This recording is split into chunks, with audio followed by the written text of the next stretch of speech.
Thank you very much, Mr. Ambassador, on behalf of the United Nations Correspondents Association for doing this briefing. My name is Edith Lederer from the Associated Press. The world is witnessing an escalation.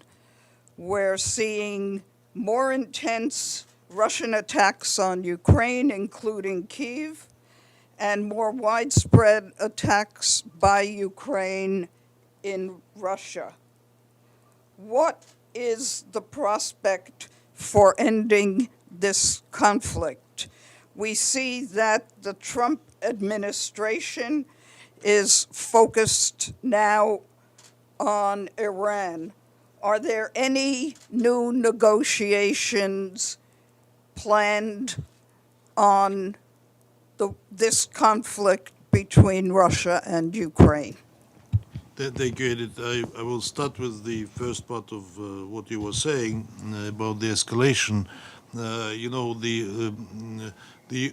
usual narrative by our Western colleagues, not just in the Security Council but elsewhere, is of the Ukrainians themselves, in particular by the current Ukrainian PR, who excels in that. Telling us that Russia is stalling on the front, it's not moving, the gains that it achieved during the 4 years are minimal, Ukraine's victory is imminent, Russia will collapse in a month or two, etc. And all this, how would I put it diplomatically, language. The problem is, or rather the answer to it is that we deliberately refrained from making major strikes on Ukrainian territory, specifically because these are the people who live in the...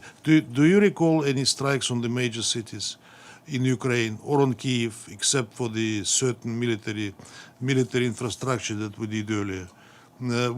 These people are not foreign to us, and we have mercy on them, but I mean the Kiev regime won't stop before anything to go like it did in Starobelsk, and it was really a disgrace to hear what they were saying after we called that meeting to demonstrate what happened there and how deliberately it was planned and executed. On the talks with the Ukrainian side, there are no talks. We put our conditions forward. We said what is the real talks. It's not the freezing over the front line, which Kiev desperately wants, despite the message that the Ukrainian PR is sending. I asked him a rhetorical question at the last meeting of the Security Council. If you are so confident in your imminent victory, why are you calling for the immediate ceasefire? Then do it. It doesn't match with the military objectives on the battlefield. Your narrative and the narrative by your authorities. Nothing meaningful is happening. We put our conditions forward. We said that before we achieve whatever agreement,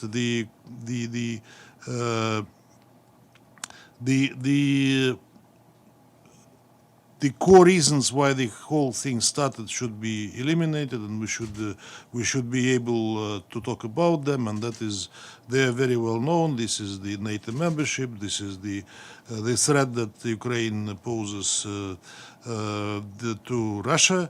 The neo-Nazi nature of the regime, the persecution of the Russian-speaking population in the country, and the whole lot of these things. And we were very close to achieving that before Bucha happened, if you remember, in 2022, when Boris Johnson rushed to Kiev and basically forbade Zelensky to sign anything,